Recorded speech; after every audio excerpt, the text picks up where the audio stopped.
Hello guys, आपका स्वागत है हमारे आरजी के टीच पर।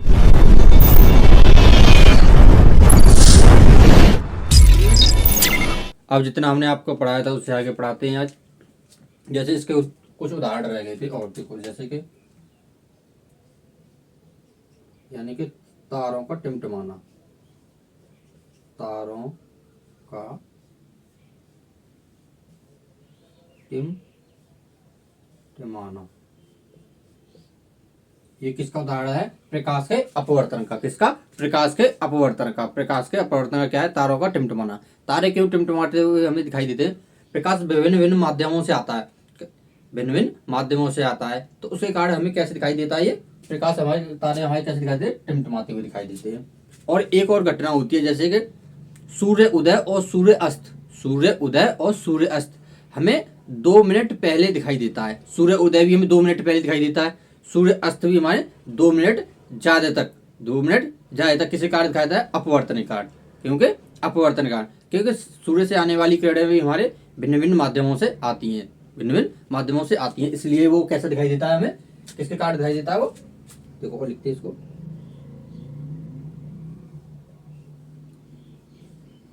सूर्य का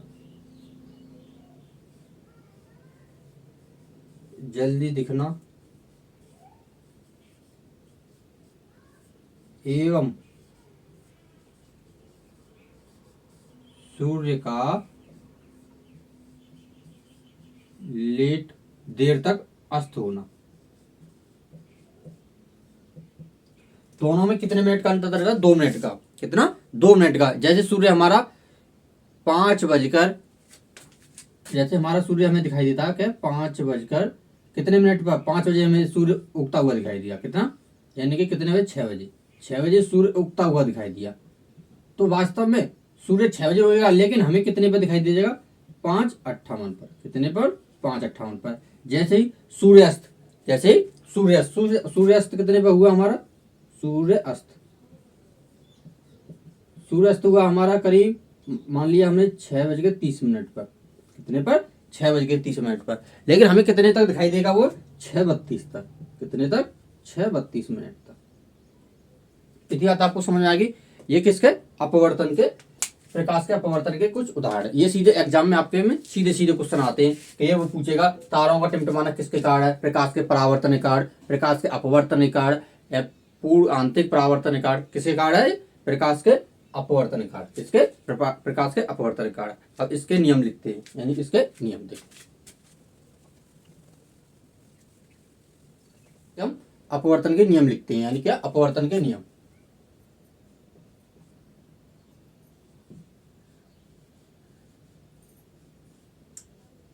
अपवर्तन के नियम।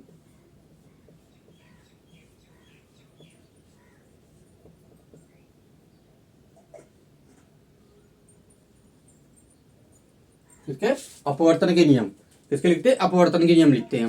देखो हमने आपको बता चुका है, देखो कैसे, यानी प्रकाश से आने वाली किरण कैसी होती है? आपतित किरण। कैसे? आपतित किरण। अगर वो सघन माध्यम से विरल माध्यम में निकल जाए तो उसे उसे हम क्या कहते हैं? उससे वाली घटना को अपवर्तन। क्या कहते हैं? अपवर्तन। लेकिन जैसे ही प्रकाश की किरण आती है और सभी अपने माध्यम में लौट जाती है, अपने माध्यम में लौट जाती है, इसे क्या कहते हैं? परावर्तन। क्या कहते हैं? परावर्तन। इसको हम लिखते हैं, देखो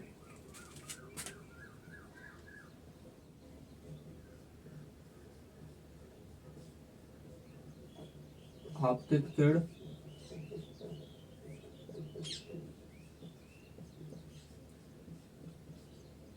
आपतन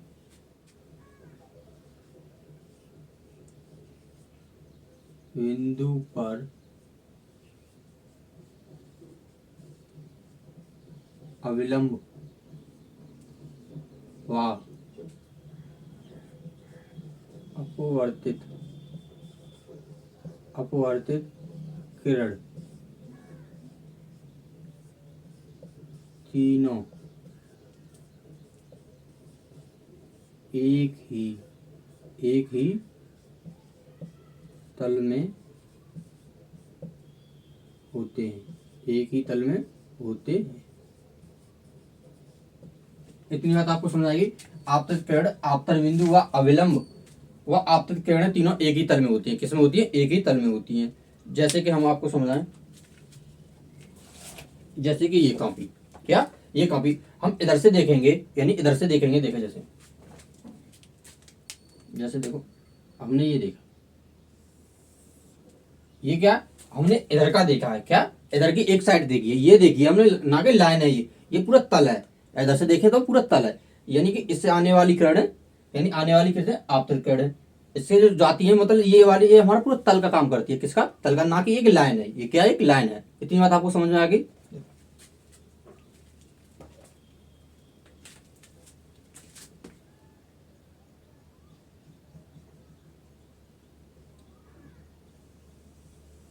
ये कौन सी किरण है, आपतित किरण, क्या है आपतित किरण।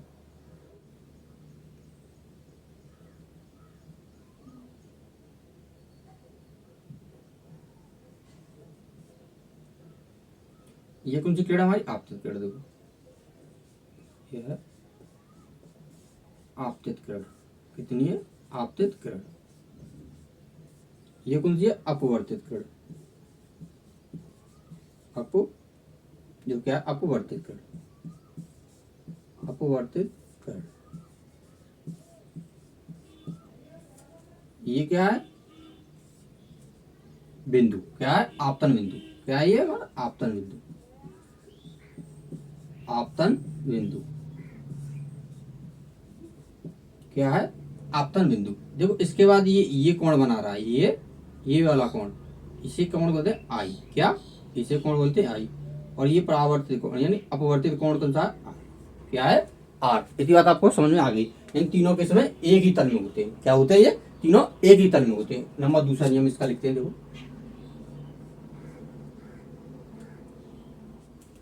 देखो क्या दूसरा नियम लिखते हैं,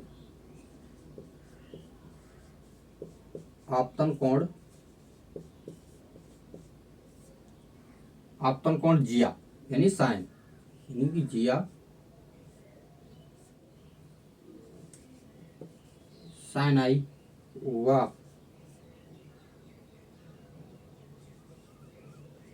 अपवर्तित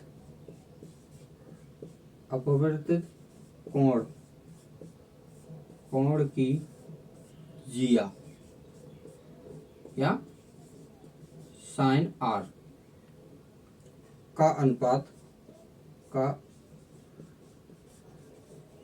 अनुपात नियतांक रहता है, क्या रहता है नियतांक रहता है, यानी कांस्टेंट रहता है, नियतांक रहता, नियतांक रहता है, क्या रहता है नियतांक रहता है। आपतन कोण का साइन आई, इसे साइन आई, अपवर्तित कोण का साइन आर, दोनों कैसे रहते हैं नियतांक रहते हैं, कैसे रहते हैं नियतांक रहते हैं। जैसे हम जानते हैं, देखो कैसे, देखो क्या बताया था मैंने आपके, साइन आई अपॉन साइन आर, ये कैसे रहते हैं एक नियतांक रहते हैं, कैसे रहते हैं ये नियतांक रहते हैं, कैसे रहते हैं नियतांक, कैसे रहते हैं नियतांक रहते हैं, कैसे नियतांक रहते हैं। इन दोनों के अनुपात को हम क्या कहते हैं, स्नेल का नियम कहते हैं। किसका कहते हैं, स्नेल का नियम कहते हैं। किसका कहते हैं, स्नेल का नियम, किसका नियम कहते हैं, इसे स्नेल का नियम कहते हैं।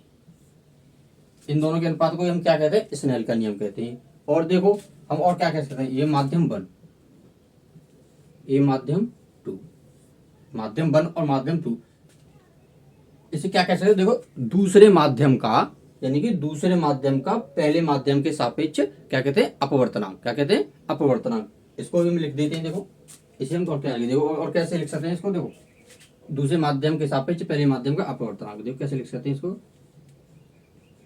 साइन आई अपॉन साइन आर, क्या साइन आई अपॉन साइन आर। देखो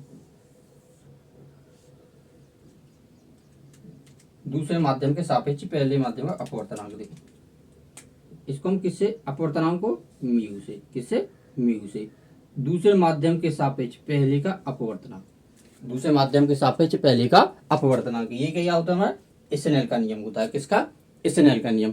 इतनी बात आपको समझ में आ गई होगी, मैं आपसे उम्मीद करता हूँ, यानी कि मैं आपसे उम्मीद करता हूँ इतनी बात आपको समझ में आ गई होगी। क्या अपवर्तनांक भी समझ में आएगा, यानी कि दूसरे माध्यम के साथ जो पहले का अपवर्तनांक, साइन आई अपॉन साइन आर, इसके किसका नियम है, स्नेल का नियम। किसका, स्नेल का नियम। अब इससे आगे बढ़ते हैं, यानी कि इससे आगे बढ़ते हैं।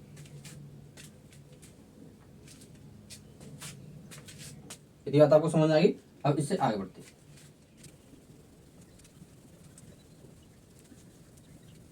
अब पढ़ते हैं आगे क्रांतिक कोण। क्या पढ़ते हैं आगे? क्रांतिक कोण यानी क्रिटिकल एंगल। क्या पढ़ते हैं? Critical angle. देखो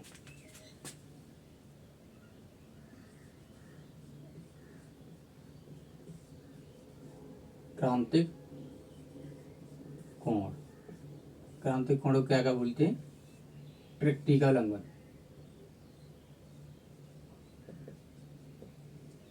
क्रिटिकल एंगल,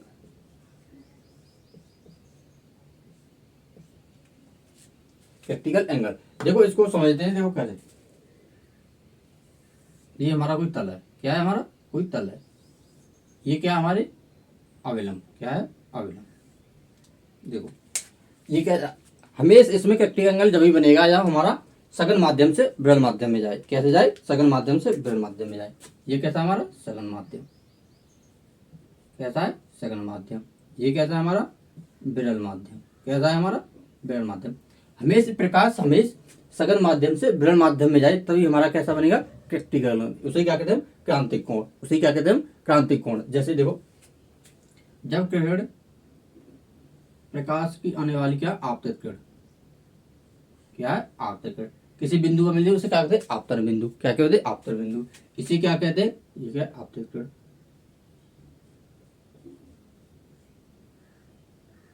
आपतित किरण, ये क्या? आपतन बिंदु। क्या है? आपतन बिंदु।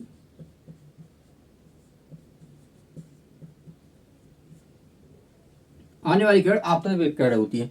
देखो सघन माध्यम से जाएगी तो विरल माध्यम, सघन माध्यम से जाती है तो विरल माध्यम में अविलंब से दूर हट जाती है। क्या? अविलंब से दूर हट जाती है। इस दूर हट जाती है तो कित ये दूर हट गई।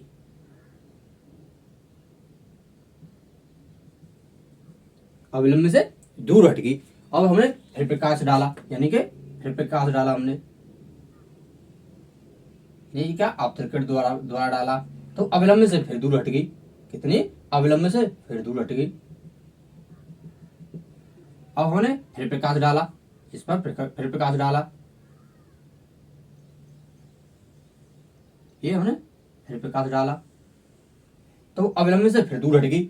लेकिन हटते हटते वो किसी तल पे आ गई। जो हमने तालाब को दिखाया था उसी तल पे आ गई। यानी कितने पे आ गई वो? ये तल पे आ गई। इसी तल के पैरेलल होगी वो। किरण कैसी होगी? आपतित किरण कैसे? अपवर्तित किरण कैसी होगी? ये कैसी होगी? अपवर्तित किरण कैसी होगी? पैरेलल होगी, समांतर होगी। कैसी होगी? समानांतर होगी। तो इससे बनने वाला ये कोण, इससे ये बनने वाला कोण, ये कितने का है? 90 एंगल का। क्या?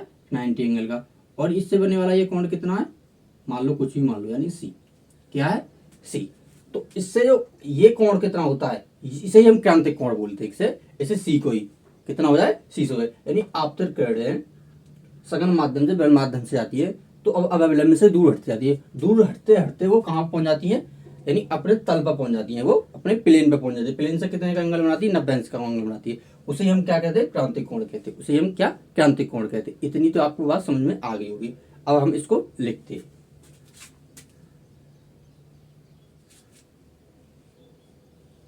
जब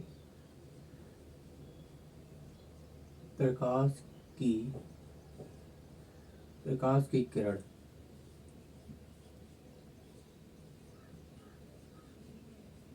सघन माध्यम से सघन माध्यम से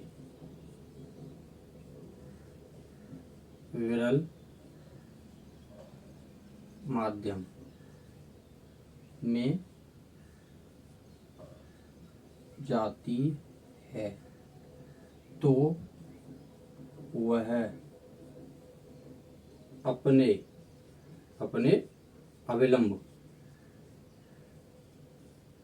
अविलंब से दूर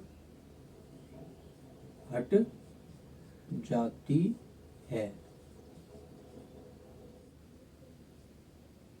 हट जाती है। अपवर्तन अपवर्तन कोण, अपवर्तन कोण कितना हो जाता है 90 अंश। क्या होता है अपवर्तन कोण 90 अंश हो जाता है। कितना हो जाता है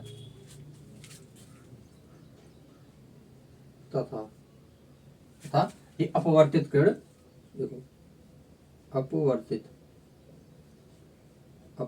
किरण, देखो ये सतह है, सतह को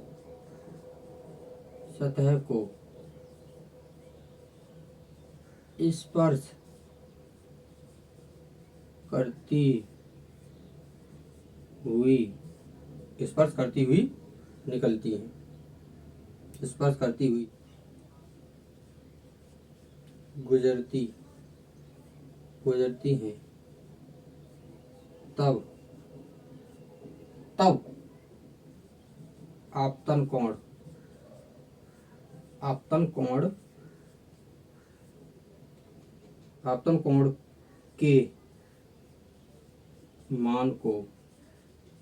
के मान को क्रांतिक कोण कहते हैं। क्या कहते हैं? क्रांतिक कोण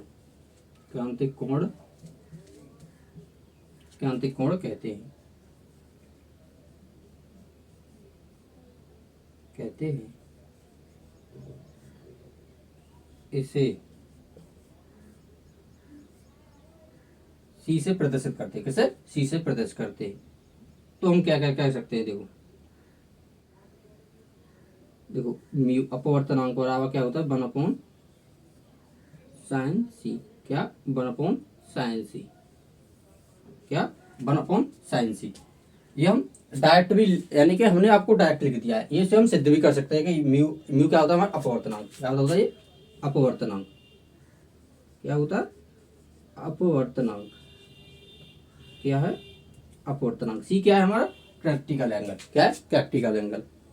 ये आपकी मतलब डेरिवेशन, ये सीधी आपके एग्जाम में आती है। जैसे जब कोई प्रकाश की किरण सघन माध्यम से विकर्ण माध्यम में जाती है तो आप अपने अभिलंब से दूर हटती जाती है, तो वह यहाँ तक हटती जाती है कि वो कितने अपवर्तित किरण कितने का अंश अपने स्पर्श रेखा को, यानी कि जो तल है उसको स्पर्श करती हुई निकल जाए और कितने का अंश कोण बनाए 90 अंश का कोण बना दे, तो उसे हम क्या कहते हैं? उसे आपतन कोण कहते हैं। यानी ये वाला कोण क्या कहलाता है? आपतन कोण को हम क्या कहते हैं? क्रांतिक कोण कहते हैं। कितने कोण पर वो 90 अंश कोण पर वो अपवर्तित हुई है। क्या? अपवर्तित होती है। ये हमारा क्या?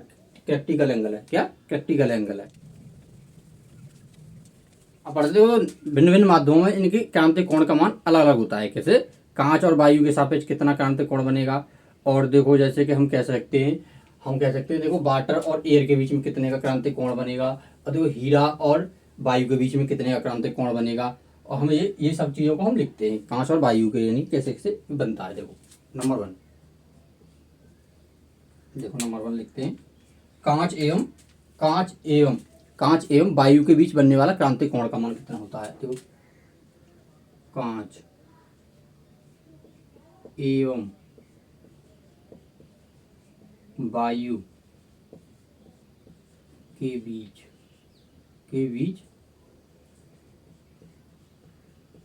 क्रांतिक कोण।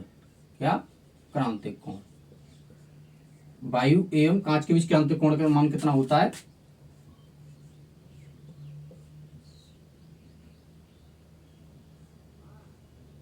41.4 डिग्री। 41.4 डिग्री। और जैसे और लिख सकते हैं, देखो हम और क्या लिख सकते हैं? जल एवं सघन से विरल में आई जल एवं वायु के मध्य। कैसे? जल एवं क्या? जल एवं वायु के बीच क्रांतिक कोण का मान कितना होता है इसमें? 48.3 डिग्री। 48.3 डिग्री। और अब लिखते हैं एक और, बस एक और लिख लेते, हीरा एवं वायु के बीच क्रांतिक कोण का मान कितना होता है? 24.4 डिग्री। 24.4 डिग्री। ये आपके ALP और जैसे आने वाले एग्जाम में सीधे क्वेश्चन आते हैं, यानी कि पूछ लेगा कांच और वायु के बीच में कितने क्रांतिक कोण होता है? 41.4। और जल एवं वायु के बीच में कितना? 48.3। और हीरा वायु का बीज 24.4 डिग्री। इतनी बात आपको समझ आ गई। अब इससे आगे बढ़ते हैं हम।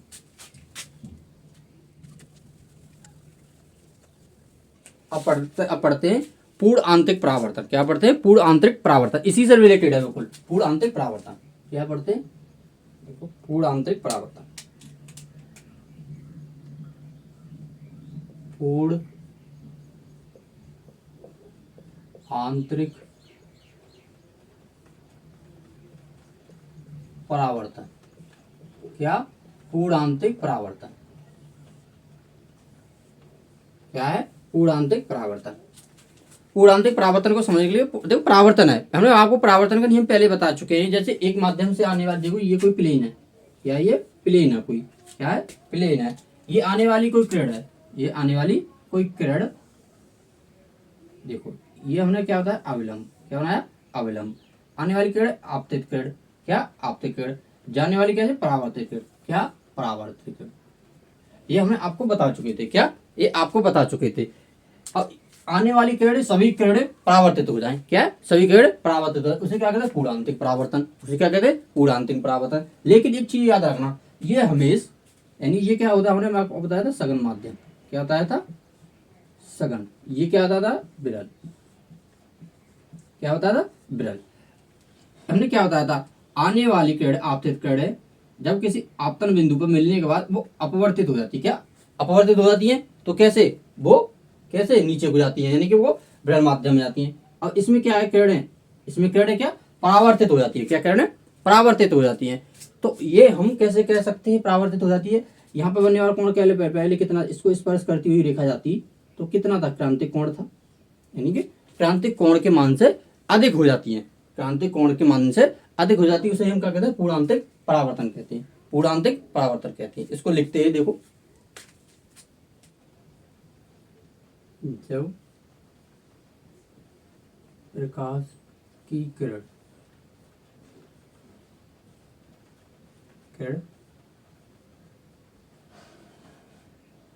सघन से विरल, सघन से विरल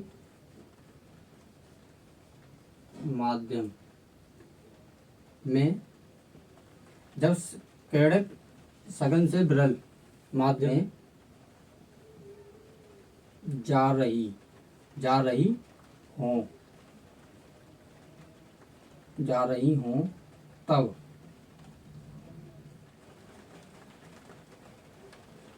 आपतन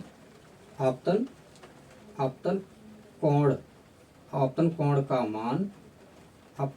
मान क्रांतिक, जैसे क्रांतिक कोण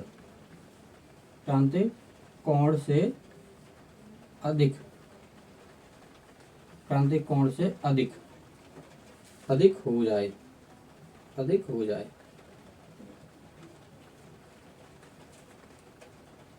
हो जाए, उसे इस प्रकार की घटना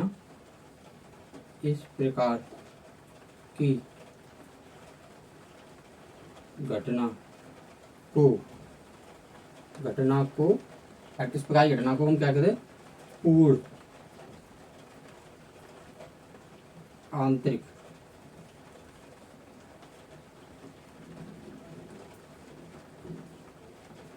परावर्तन कहते हैं। क्या कहते हैं? पूर्ण आंतरिक परावर्तन कहते हैं। हमने आपको बताया था, जैसे कोई वो क्रांतिक कोण से अधिक हो जाए, क्या हो रहा है? क्रांतिक कोण से अधिक हो जाए, इस प्रकार की घटना को हम क्या कहते हैं? पूर्ण आंतरिक परावर्तन, यानी जिस माध्यम से आकर वो सघन माध्यम ही लौट जाती है, इस प्रकार की घटना को कहते हैं? पूर्ण आंतरिक परावर्तन कहते हैं। इसमें दो नियम हमारे फॉलो करते हैं। ये क्या है हमारा? आई। क्या है? आई। नियम है, इसके दो नियम है। देखो दो नियम कौन से हैं? देखो हम कह सकते हैं क्या, इसके बनने के दो नियम, इसके बनने के दो नियम। कौन से? दो नियम है।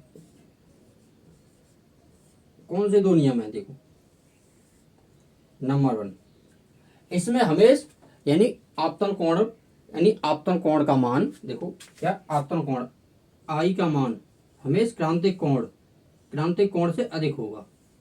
क्या होगा? क्रांतिक कोण से अधिक होगा। क्योंकि पहले हमने बताया था क्रांतिक कोण कितना बताया था, यानी क्या, साइन सी। क्या बताया था? साइन सी। साइन सी हमेशा कैसे कितना था? वो साइन 90। कितने पर था? साइन 90 पर। कितने पे था? साइन 90 पर था। इतनी बात आपको समझ आएगी। लेकिन इस पर और कौन बनेगा, यानी कि और कौन बनेगा, यानी आई का मान ये और नीचे हो जाएगा, यानी कि आई का मान और नीचे हो जाएगा, ये ऊपर हो जाएगा तो ये और नीचे हो जाएगा, आई का मान अधिक होगा, यानी आई का मान क्रांतिक कोण से अधिक होगा। नंबर दूसरी बात, इस प्रकार की घटना हमें सघन माध्यम से हमें बृहद माध्यम में बनने पर बनेगी। यह घटना हमेशा सघन माध्यम से विरल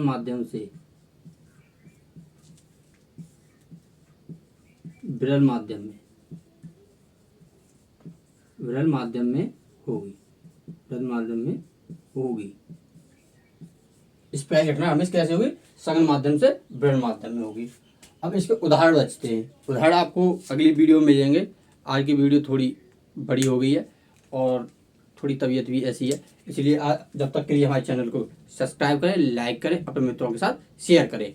जय हिंद, जय भारत।